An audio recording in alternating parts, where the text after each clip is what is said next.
Hello and welcome. We are once again live on our Facebook page. And if you're watching, thank you. If you're coming in on media and marketing, much love to you all here. This is a fantastic ecosystem that we have developed here.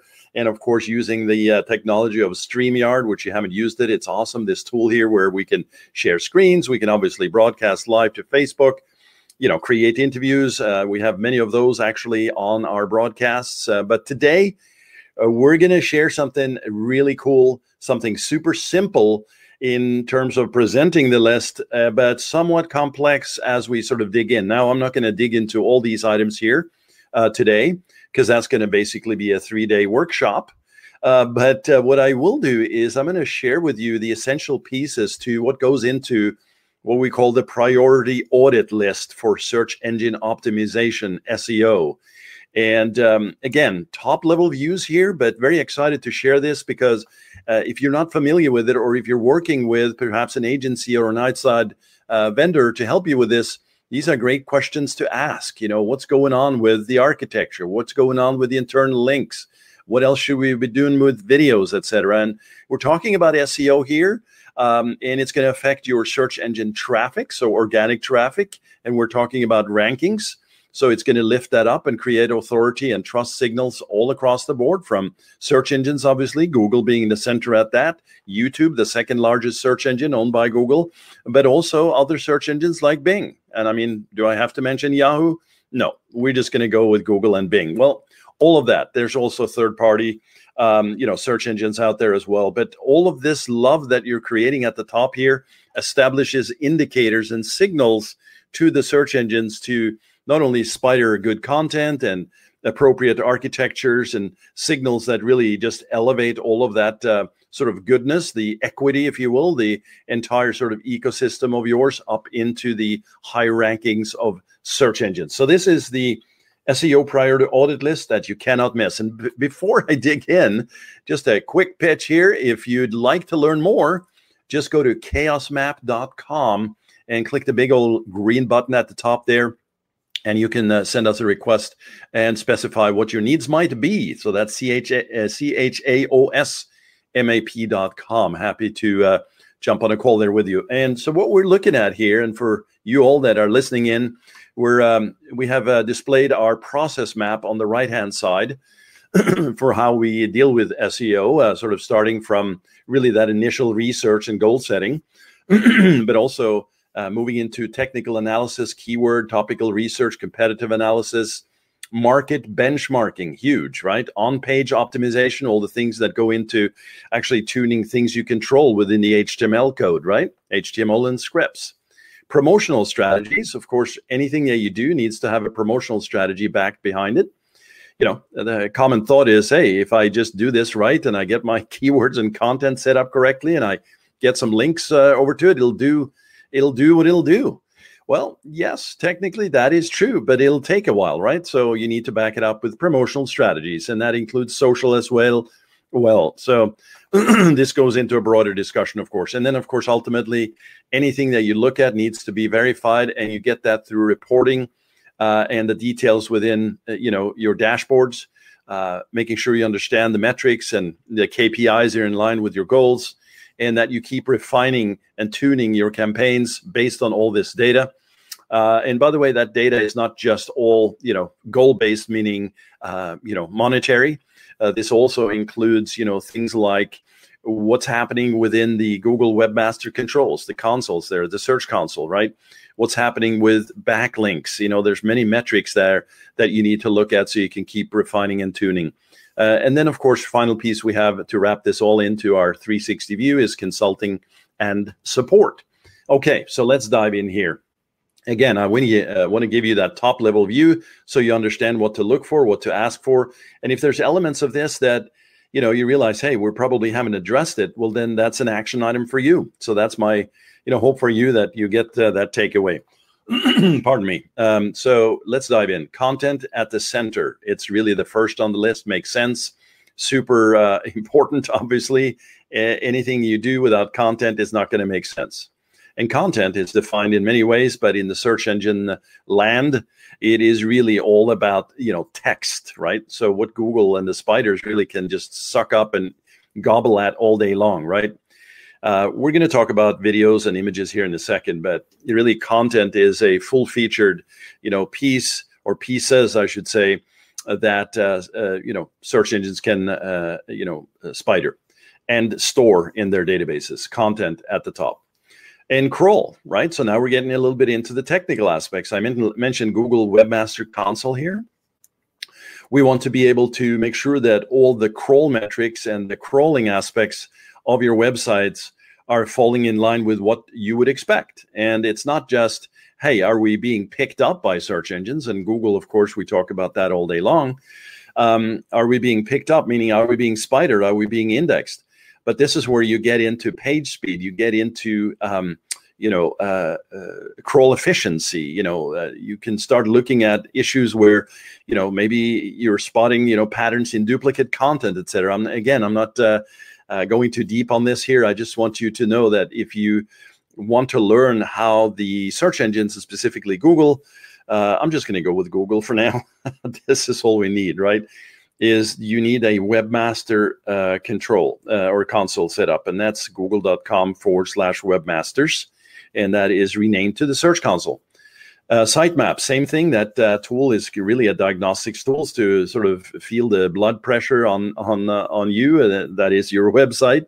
It's kind of the central nervous system. I mean, the tool itself, Google provides it for free, does so much for you. Here you can not only check and see indexation of your sitemaps, but you can submit them there.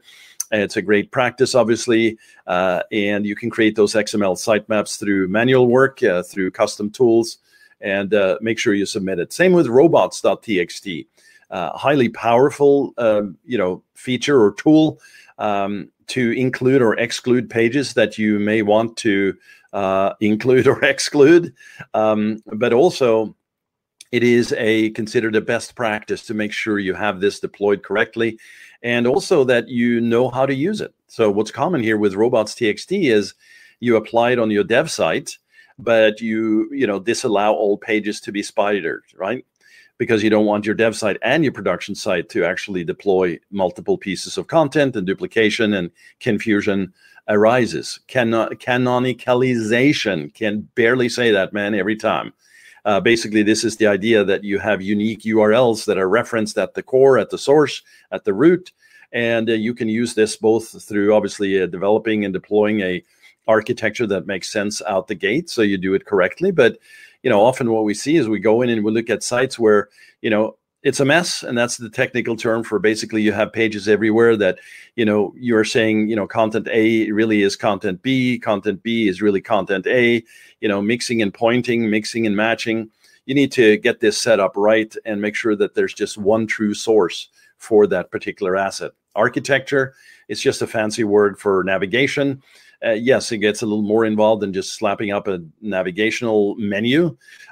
Here we have to obviously talk about how we're structuring the site overall, and the topical nature, the keywords, the elements that go into the content that is broken down in this hierarchical manner. But architecture is a big piece. In fact, there's an entire practice in SEO that deals just with this, right? And there's experts in the field that really does a great job at this. And of course, when you're first starting out, you want to make sure that you build it out correctly, and not just for the short term, but for the long term. But if you're getting into a site that really needs a redesign, a revamp, and maybe even a toss it out the window kind of situation, right? Maybe it's not as straightforward to do a migration on that. Well, then you need to get help with your architecture and your design there. Internal links and inbound links, both of those should be pretty obvious. Obviously, the usability of that, you need to direct the people and the folks, your visitors, to the right locations, obviously, with easily described, links, as in like blue links, buttons, whatever you have in terms of graphics, etc. It's got to be clear and obvious. So there's a book out there that's been a number of years now, but it's called Don't Make Me Think. Great book to read. And it's also one that really helps you think about, okay, if I'm sending somebody from page A to page B with a link, what should that say? How obvious is that? Is it clear? or are you trying to spam there? I mean, you could really technically not self-spam yourself, but you don't want to just do anchor text keywords all day long, right? You want to mix it up. Here's where that conversation about being natural comes in. But certainly when you're dealing with inbound links, so that's external links, other sites and pages really technically pointing to you, where are they going? Who are they serving? And what kind of traffic patterns can you get from it? You want to track that in analytics, of course. And very importantly, what kind of link juice? I talk about that trust, authority, the equity in the pages. Is that coming from a trusted source? You would have, a CNN link from your health section on CNN be a much more valuable link if it's truly shared in a particular article that you were a part of from the body context of a CNN link to your page versus 100 links from Bob Schmo's health store down the street. But this is where also we talk about linking strategies from both a national and local level. Inbound links still very powerful SEO drivers. I mean, it drives SEO still. I mean, you could have a somewhat crappy site, you could have a slow loading site, you might have okay content. But if you've built this up over years and maybe the last decade, it's time for a revamp, clearly, and we got to look at your data and your analytics. But you could have built up a solid natural profile just for being in the space, and maybe you're also just being simply unique, and there's a natural attraction there. Well, that natural attraction and the velocity of those links as they're built over time, that's just awesome. I mean, good job. Maybe you didn't even know you did that, right? Well, you've obviously done something right. So again, huge point on the inbound links there. Semantic markup, including local business. This is obviously a way for you to really tell Google specifics about the semantics of the page, but also get into things like, star reviews, very key for local business as well. Semantic hasn't always been there, so that's a great thing to look at. And if you're using WordPress, there's some great plugins for handling this very easily for you. Images, very much underused in the thinking, at least. You're happily applying images to your pages. That's fine. But folks just really take the image 1234.jpg and slap it up there. You should fully name that image according to the page's association with the theme, and you will find yourself ranked on the images search. In fact, you could go into your Google Analytics and take a look. Hey, for the last 90 days, how many traffic sources and traffic patterns do I see coming in on all my images? Well, most likely, if you haven't done a good job here, it's not going to be a lot, but you can definitely enhance this, and it will show up in the mixed results, in the universal results also on the Google homepage.